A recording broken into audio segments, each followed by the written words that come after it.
everyone, welcome back to my channel. I know it's been a while since I posted any videos, so I thought it was about time that I hopped back on and gave you some good content. Remember, if you haven't subscribed already, you can do so by hitting that subscribe button to keep updated about videos relating to teaching, writing and leadership.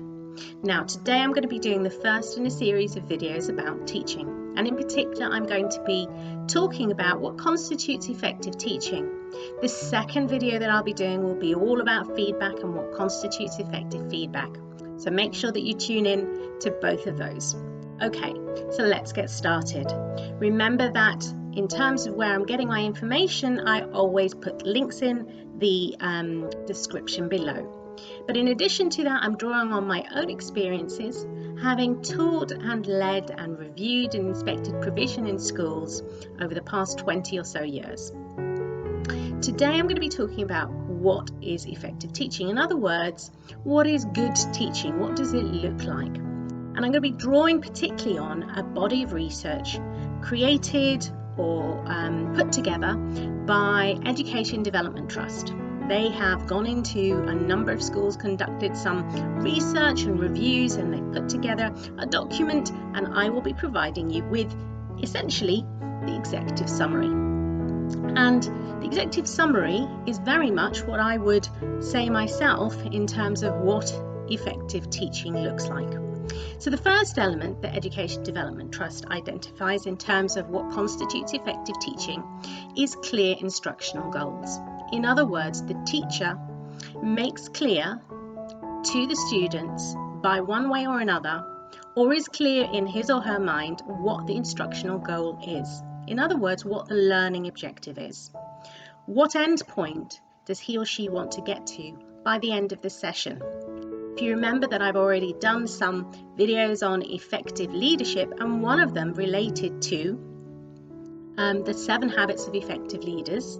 Stephen Covey's book outlines those, and one of them is about beginning with the end in mind. So this is very much similar in that teachers need to have in mind the learning goal, the instructional goal. So having clarity around the instructional goal is the first element that Education Development Trust identifies. The second is knowing the subject content and knowing how to use teaching strategies to deliver that subject content. So that's the second element that they identify. In other words, you need to know the subject matter that you're going to be covering, and you need to have in mind, and you need to have planned the strategies that you will use to deliver that content. What teaching and learning strategies will you use? So that's the second element that they identify. There's no point going into a class and wanting to teach a particular element of science and not really understanding it yourself, and not knowing whether you're going to include a practical element or simply going to provide some teacher instruction, whether you're going to have independent learning activity. You need to have very clear in your mind, either on a document, and I know that in some countries they've moved very much away from having lots of documentation for planning, either having it on a document or having it very clear in your own mind what you are going to be doing in order to deliver that subject content. You need to know the subject content, and you need to be clear in your own mind about how that will be delivered through teaching strategies that you're going to utilize. So that's the second element that they identify. The next important element in terms of what constitutes effective teaching is communicating expectations. Now, this can mean a number of things. It can mean that the teacher makes clear to the students what the learning outcomes are at the end of the lesson, what the expectations are, what they're expected to achieve. It could also mean that the teacher makes clear and has clear expectations for learning behaviours. It could be in regards to task completion, where to get equipment and so on. The important thing to remember is that in order to be effective as a teacher, you need to have clear in your own mind and communicate clearly to your students what your expectations are.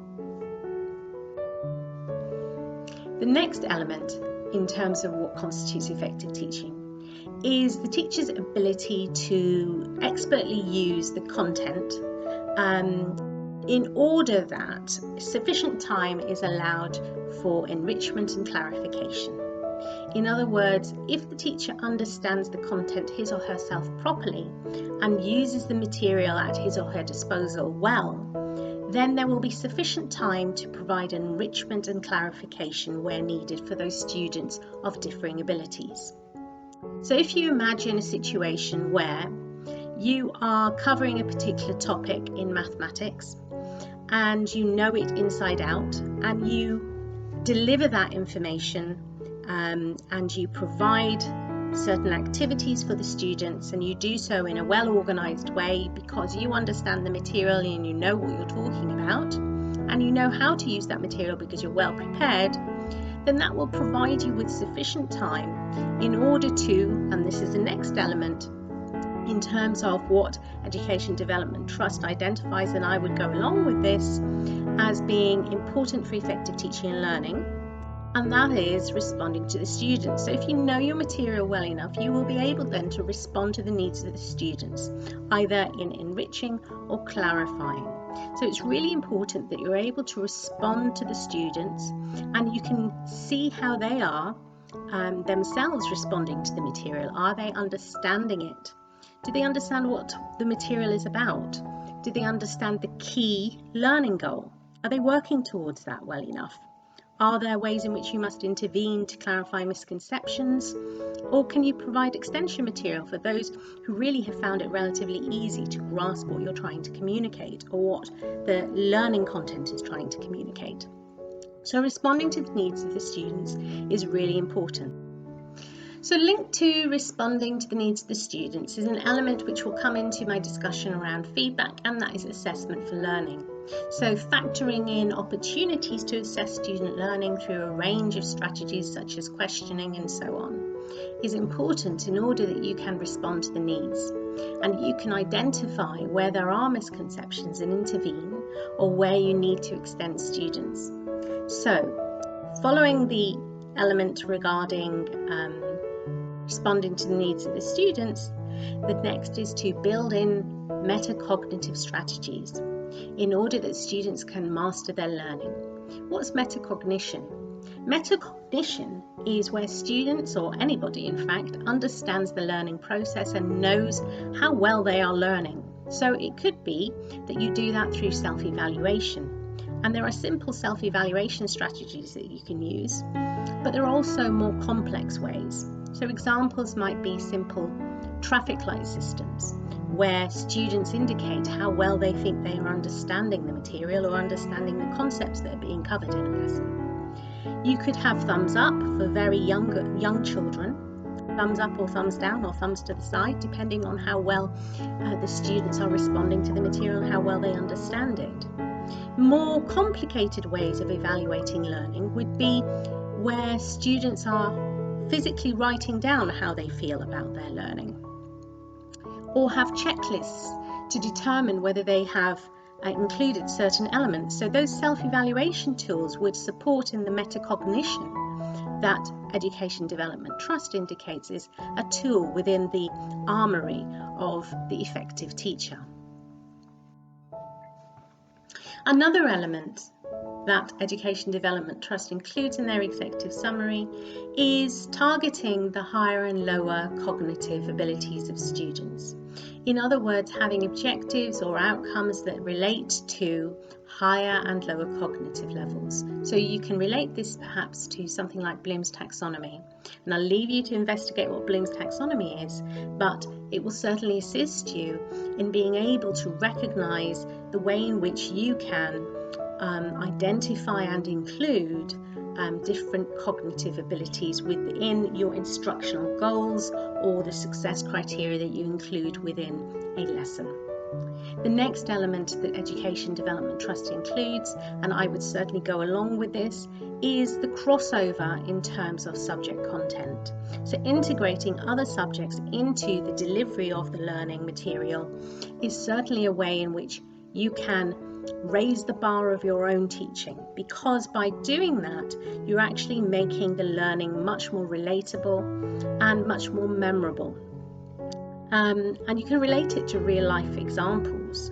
So for example, if you were delivering some literacy, you might use a historical text, or you might use something that's going on in the news in order to make the material more relatable and more memorable, and it will help then the students to grasp the information better. And that's a tool that you can use, and one that has been identified as being part of what constitutes effective teaching.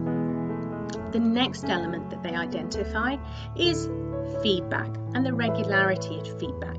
I'm going to provide a separate video all about what constitutes effective feedback.